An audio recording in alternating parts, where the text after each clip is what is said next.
먼저 지금 경찰은 손을 놨지만 점점 더 증거들이 늘어남으로 인해서 경찰이 지금 입장이 곤란해지고 있는 김진성에 관한 주말에 여러 가지 미스테리들을 한번 먼저 하나씩 보겠습니다. 네. 자, 먼저 서울의 소리가 김진성의 문자 메시지를 파악을 했습니다.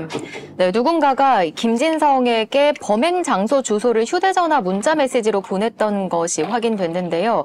이 메시지를 받은 김진성이 범행 현장으로 갈 때 탔던 그 택시 운전사에게 보내준 겁니다. 택시 운전사에 의하면 사건 당일 오전 7시 30분쯤 김진성을 숙소 근처에서 태웠고, 김진성은 택시를 탄 뒤 휴대전화에 있는 문자 메시지를 보여주면서 이 주소로 좀 가달라고 말을 했는데, 이 주소가 대항동 산 1-4라고 되어 있거든요. 이 장소는 가덕도 대항 전망대입니다. 이게 뭐라 그럴까요? 이 택시 기사를 찾아낸 것도 진짜 웃겨요. 왜 웃기냐면 그 숙소라고 지정되는 지역에 딱 가보니까 네. 숙소 앞에 택시들이 쭉 서 있는 그 정류장이 있었던 거야. 그래서 거기 가갖고 혹시 그때 이런 사람 안 태워보셨나요? 라고 얘기를 했는데 네. 두 번째 택시가 네, 제가 태웠어요. 이게 진짜야, 실화예요?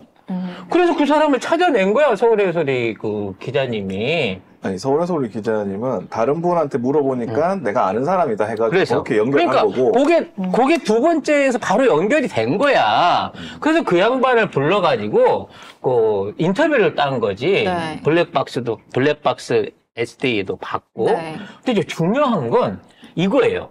어디 갈까요? 라고 했더니 설명을 못 하더라는 거야. 어디로 갈 것인지를 설명을 전날 답사까지 갔다 왔는데 설명을 못 하더라는 거죠. 그러더니 갑자기 분명히 자기 휴대폰은 버리고 왔잖아요. 네. 그 아산역에다가 지갑이랑. SD카드까지 폐기시켜서 버리고 왔잖아. 네. 근데 다른 휴대폰에 있는 문자를 보여주면서 여기 가시죠 라고 보였다는 거죠. 그래서 거기를 내비로 찍고 갔다는 겁니다. 여러분, 유탐사에 찾은 것도 다른 건데, 유탐사는 또 다르게 가가지고, 그냥 인터뷰 하다가 보니까 그 사람이 그 택시 기사라고 그 사람 타라고 해서 한 거고요. 이 서울의 소리 기자는 처음에 유탐사보다 전에 가가지고, 새벽에 서 있는 택시 기사한테 물어봤더니 그 사람이 내 아는 형님이다 해가지고 그 사람 소개시켜가지고 이렇게 인터뷰를 한 겁니다. 그래서 저는 이거를 보고 정말 엄청난 충격을 느꼈어요. 아까 그 사진 화면 좀 보여줘 보실래요? 여기 보면 네. 대양동 산 1-4가 말하자면 전망대입니다. 네. 그 전망대를 주소를 찍어가지고 간 거예요. 근데 저는 더 놀라운 게 그 위에 있는 저거였어요. 중남 아산시. 네. 아파트. 저게 글자가 작아서 잘 안 보이는데 시티 프라디움 아파트 백이동 이렇게 돼 있잖아요. 네. 시티 프라디움이라고 하는 데가 어디 있을까요? 아산시 배방면에 있는 아파트입니다. 그러네요. 아산시라고 되어 있어요. 충남 아산시라고 밑에 써있어요. 이 양반 창원 부산 지역에서 일하는 택시기사거든요. 근데 어머. 신기하지 않아요? 어머.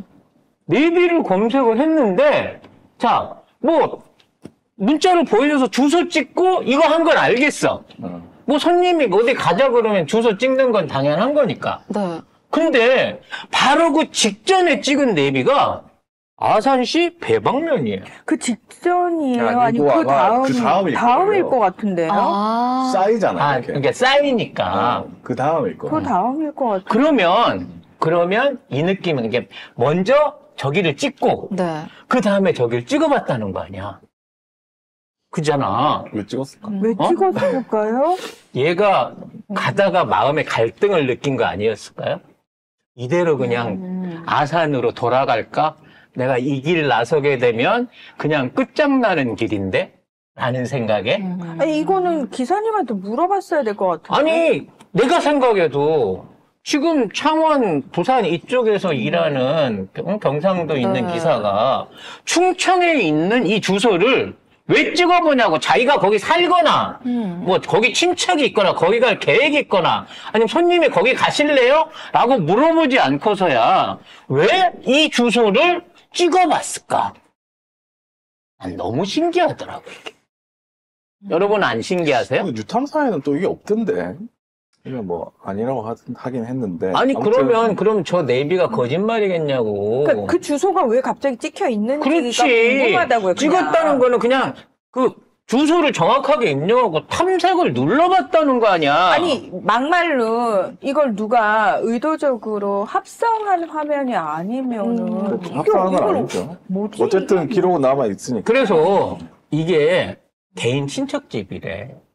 기사의 해명이. 하필 또 아산이에요. 그럼 하필이면 네. 정말 우연히 탔던 택시 기사의 친척집이 그 집인데 전망대에 가서 내려주고 난 다음에 갑자기 친척집을 궁금해갖고 전망대에서 친척집은 얼마나 될까 싶어서 한번 검색을 해본 걸까요? 야, 참. 잠깐만. 이상하게. 아니, 저 밑에, 제가 화면이 잘 안 보여서 그런데, 확실히 충남 아산이라고 나와요? 네, 충남 아산. 네, 그 밑에 있는 게 충남 아산이에요. 그러면- 이게 배방동 1등. 한들못 비크로 뭐 이렇게 돼 있네. 네.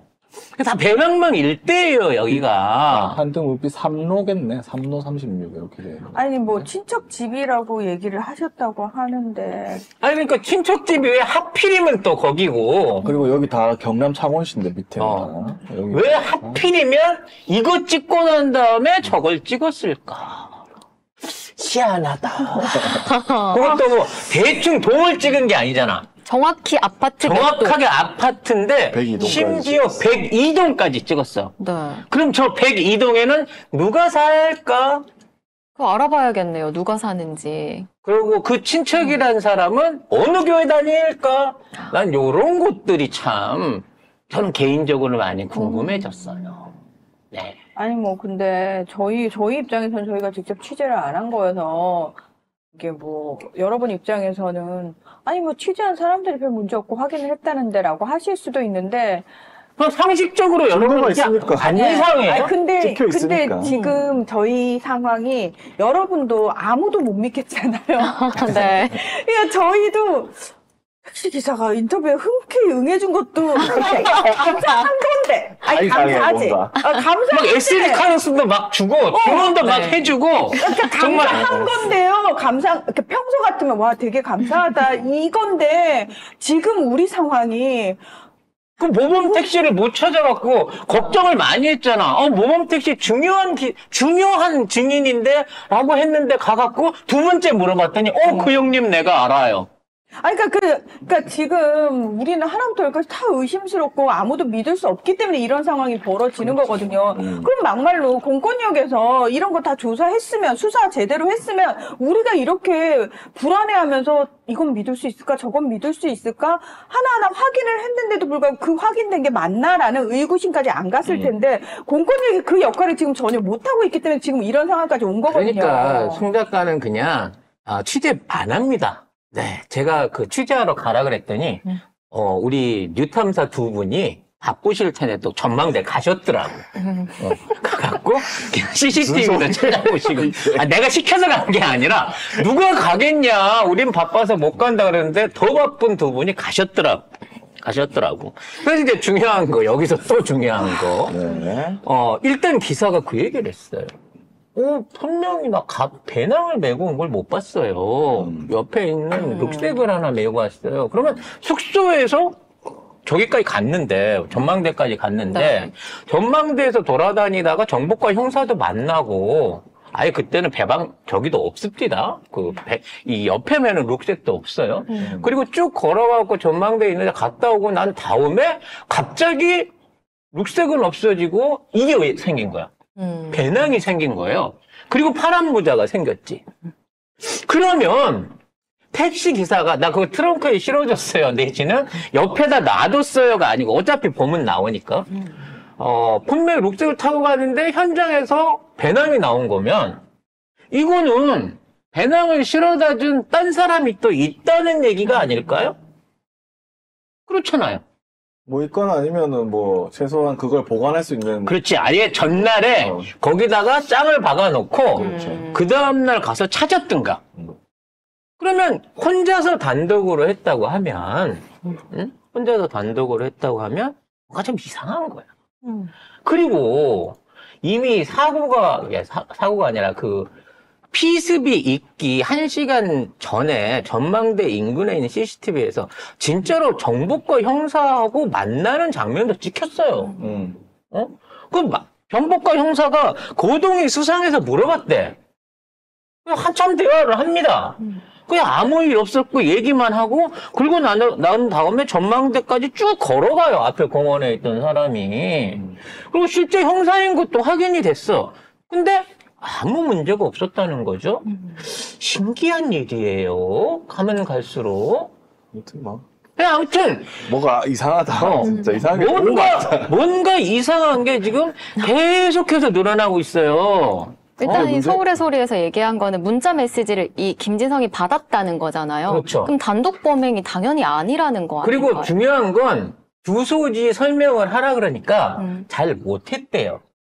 그래서 문자 메시지를 보내줬는데 제가 인터뷰를 들으면서 하도 인터뷰 내용이 구체적으로 서술이 안 돼서 몰라가지고 네. 이거를 다시 확인을 해야 돼 기사한테.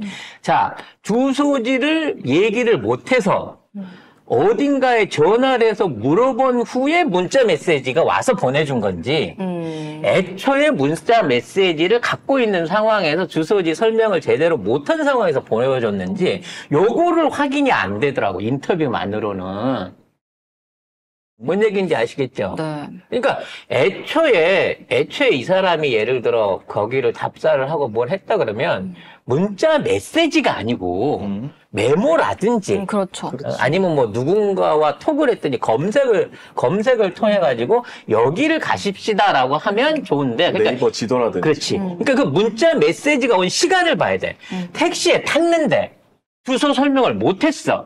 그래서 누구한테 물어봤어. 주소지가 정확히 여기가 어떻게 돼요. 그래서 이걸 보내줬어. 이런 100% 공범이에요. 이거를 확인을 해야 되는데 인터뷰 내용이 애매해서 그것까지 확인이 안 돼요. 근데 그분도 그냥 문자에 찍힌 거를 보여줬다고 그렇지. 하니까 누군가한테 받은 거라고 얘기. 받은 건 분명한데 그 당시에 받은 거냐 그 전에 받은 거냐 뭐 여러 가지로 저기가 바뀔 수 있는 부분인 거고요. 분명히 원래 본인이 갖고 다니는 휴대폰은 SD 카드까지 버렸다 그랬어. 근데 지금 갖고 다니던 업무용 휴대폰이 나왔어. 이거 포렌식 안 한 상태에서 수사 종결했어요. 다시 그러니까 포렌식 해야 돼. 예를 들면 이 문자를 받은 거는 마지막에 가지고 있었던 핸드폰 아니에요, 결국에? 그 전에 있었던 걸 부산역에 다 넣어놨잖아. 아니 그 전에 있던 아산역에 버렸고 원래 자기 쓰던 건 그리고 업무용 휴대폰을 갖고 왔다 그랬잖아. 아마 그 업무용이라고 얘기하는 휴대폰이겠지. 그럼 거기에 문자를 누가 보냈는지 알 거 아니에요? 그러니까 경찰은 아니 경찰은 그걸 알아야지 당연히. 알 수 있잖아. 알 수 있어야지. 응. 근데 이거에 대해서 포렌식 했단 말이 없다는 거지. 그러니까 마지막 통화가 누군지, 마지막 문자가 누군지 이런 게 어떻게 이렇게 안 나올 수 있지? 이런. 그리고 이 사람이 움직이는 동선도 매우 수상해요. 그러니까 아침을 국밥집에서 먹고, 그러니까 지금 이게 경찰 얘기예요. 지금 이제 저 미음 모텔 M모텔입니다. 경찰이 저기서 잤다고 주장하는 M모텔. 여기 요 네. 왼쪽 위에 있는. 그러니까 지금 이 국밥집은요, CCTV에 전날에 찍힌 집이에요. 네, 네. 그러니까 이대로 하면 전에도 제가 의혹 제기를 했지만 펜스가 여기 내려줬어요. 그래서 그 호텔에 들어가서 쭉 확인을 했습니다. 들어가는 것까지 나왔는데 나오는 건 없어요. 벤스는 기억 호텔 여기 네. 밑에. 그 벤스는 기업 호텔에 내려줬는데 거기에 가가지고 들어가는 것만 있고 나오는 게 없었는데 자기는 M 호텔에 가서 잤어요. 이만큼 거의 자동차로 7, 8분을 가갖고 M 호텔에서 잤는데 M 호텔 앞에도 식당이 많거든요. 근데 거기서 다시 기업 호텔, K 모텔에 와가지고 그 근처에 있는 국밥집에서 아침을 또 먹어요. 이것도 국밥집이 근처가 또 아니더라고. 한참 걸어가야 돼. 길 건너서 걸어가야 돼. 그러니까 거기서 밥을 또 8번 넘게 택시를 타고 와서 거기서 밥을 먹고, 거기서 다시 택시 승강장까지 한참을 2부로 가까운 거를 걸어가가지고, 거기서 타고 거길 갔다는 거야. 심지어 바로 앞에 택시 승강장 있거든요. 있는데도. 그럼 다시 그쪽으로 돌아간 거지. 왜? 기억 그 검정색 모범 택시로 보이는 콜택시를 타기 위해서. 모험 택시는 또 아니더라고요. 그러니까 보니까. 그냥 검정색 콜택시였어요. 나중에 확인해 보니까. 야, 이쯤 돼버리면 택시기사, 벤츠기사, 조카, 그리고 도대체 몇 명? 그리고 이 사람의 동선, 이 사람이 밥 먹던데 전부 다 동선이 상식적으로는 이해가 안 되는 동선인 거야. 아이, 저 국밥집이 유명해서 꼭 저기서 먹어야지? 라고 할 수도 있잖아요. 아니, 충남에 있는 사람이 어디서 잘지도 몰라서 벤츠 주인이 내려주는 데서 내려서 잔다고 하던 사람이 기껏 내려줬더니 번화가를 찾아 들어가서 잤어. 그런데 국밥을 먹기 위해서 일이 또 왔다고? 나는 이게 이해가 안 돼요. 처음 보는 길이에요. 처음 보는 길이잖아. 그리고 처음 보는 길이지. 그거는- 그러면 내려주는 데서요. 기억호텔 앞에서 내려주니까 국밥집은 또 거리가 상당해요. 걸어가기 힘들어. 거기 국밥집이 맛있는 줄은 또 어떻게 알았을까? 검색하면 나오니까. 야이씨! 그리고 택시 승강장도 바로 앞에 있는데 난 택시 안 타고 굳이 거기를 가서 6분 넘게 걸어가가지고 저기를 탔다는 거지. 여기서 참 참 이상한 동선이에요. 그래서 제가 늘 말씀드리는 게, 물론 전망대에서도 많은 걸 찾았습니다만, 전망대에서는 이상한 사람들을 많이 만났고, 분명히 빈손으로 있던 사람이, 범행 직전에 배낭과 파란 모자를 쓰고 왔다라는 것, 동선이 좀 이상한 게 있지만, 거기까지 가는 동선에는 미스터리가 한둘이 아니에요, 현재까지도. 그러게. 그리고 조금 뒤에 있는 얘기인데 갑자기 주말에 말이죠. 아산 배방면 쪽에 있는 파출소에 왜 이것도 아산인지 이해가 잘 안 돼. 현직 경찰관이 총기로 숙직실에서 극단적인 선택을 했어요.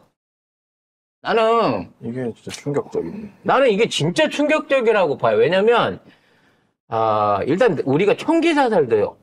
쉽지 않지만 아무리 현직 경관이라 그래서 실탄이 채워져 있는 총을 아무 때나 반출해 갖고 나갈 수가 없어요. 응? 일상적으로 비상사태나 어떤 총기를 소지해야 되는 출동이 아니고서는 총기 소지를 못하게 돼 있단 말이야. 나 캐비넷 안에 들어가 있고 그거 빼려면 서장까지 다 결제가 나야 그걸 빼. 근데 근무를 하던 경찰관이 갑자기 총기를 어디서 구했는지 모르는 총기를 가지고 숙직실에 가서 문을 잠그고 극단적인 선택을 했어. 그 앞뒤로 아무런 이상한 징후가 없었는데. 근데 이 사람이 아산이라는 거지. 면은 다른데 어쨌든 이 사람 문제는 나는 너무 황당한 게 자살해도 보통 다른 데서 하거나 집에서 하거나 이런 식으로 하잖아요. 근데 거기 경찰서에서 한다? 그것도 이상하고 유서가 발견이 안 됐어요. 그리고 당시에 2명만 근무를 했는데 1명이 죽은 거야. 과연 자살일까? 나 이 생각까지 들어. 진짜 우리가 총기가 있다 손 치더라도요. 총기 자살은 가급적이면 총기를 쓰는 사람일수록 더 안 합니다. 왜냐면 이게 얼마나 후유증이라 그래야 되나? 그게 심하고 한지를 알기 때문에 총기 자살을 하는 경우는 대한민국에서 1년에 몇 건이 아니라 수많은 세계에서 우리가 자살률 1위지만 총기 자살을 하는 경우는 거의 없단 말이에요. 타령범이나 이런 사람 아니고서는. 거의 없지. 근데 형직 경관이 만일 자살을 하는데 근무 중에 이런 선택을 한다. 나 이런 경우를 본 적이 없어요. 근무도 오후 2시에 죽은 거예요. 그러니까. 오후 2시 근무 대낮에 한참 하다가 피곤해서 내가 들어갈게 해서 했는데 탕 해서 가보니까 죽어있어. 그래서 2명밖에 없는데 1명이. 그래서 이런 아산을 떠나서라도 예를 들어 이런 자살이 있다 그러면 주변 사람한테 물어봐야 될 거 아니에요. 네. 이분 요새 무슨 심경이 심각한 문제가 있거나 유서도 없어. 이런 거가 있어야 되잖아요. 없대. 그리고 더 웃긴 건 뭔 줄 알아요? 휴대폰이 있었는데 번호가 잠금이라서 안에 내용을 못 본대요. 그래서 이거 풀어서 보려고 하면 뭐 시간이 걸린다고. 시간 걸리고 내용을 못 본다는 거지. 근데 이게 한동훈이처럼 24자리라서 아예 못 풀면 이 양반이 이러한 극단적인 선택을 하기 전에 누구랑 통화를 했는지 무슨 내용에 뭐가 오고 갔는지 또 아니, 나는 이 같이 있었던 사람도 약간 좀 그래. 나 이게 다 의심해봐야 된다고 생각해. 난 정말 도대체 이 아산에 요즘 무슨 일이 벌어지고 있는지 이해가 안 된다니까 지금. 그리고 대부분 자살하는 사람들은 불만이 있는 곳에서 자살합니다. 예를 들어서 뭐 학교 선생님들은 학교에 불만이 있어가지고 하면 학교에서 자살하고 이런 식이거든요. 만약 그렇게 했다면 이 사람이 아무것도 남기지 않고 그냥 송으로 혼자 대낮에 자살을 할 수 있을까? 근데 한참 근무를 하다가 보통 하면 사람들 없을 때 합니다. 없을 때 하고 새벽에 하거나 밤에 하거나 막 뭔가 이렇게 있는데 오후 2시에 했다니까? 이게 오후 말이 2시에 돼요? 숙직실에 나 쉬러 들어갈게 한 것도 이상해요 지금 동료의 그것도. 와, 여기까지만 하겠습니다. 무서워. 네. 도대체 아산에서 무슨 일이 벌어지고 있는지, 진짜 이 모든 게 송 작가가 생각하는 뇌피셜대로 가고 있는 건지, 사실 이제 저도 이제는 너무 헷갈려가지고, 왜냐면 등장인물이, 증인이라고 하는 인물이 한 명 한 명 나타날 때마다, 봉화마을에서 그 평산마을 실어다 준 민주당 지지자를 빼고 나머지 사람들은 등장할 때마다 미스테리야, 사람들이. 이상해. 이해가 안 되는 상황들이 너무 많다는 거죠. 앞으로 이걸 누가 수사를 해야 되지? 경찰은 안 할 이거는 텐데. 못해요. 응? 못해, 이거는. 이건 진짜로 뉴탐사하고 서울의 소리에서 하셔야 돼요. 아니면 대한민국에 할 사람이 없습니다. 제이 컴퍼니. 네. 정치시사. 그냥 대충 뭐라도 다 일단 다 수사해 오세요. 동네 탐문해고 뭐라도 증언을 건져 오세요. 나중에 시나리오 송 작가가 한번 정리해 볼게요. 근데 파면 팔수록 누군가 새로운 증인이 나오면 나올수록 점점 더 이상합니다. 현직 경찰관이 대낮에 자살한다. 네. 총으로. 경찰서에서. 여기는 이제 요거까지 정리하고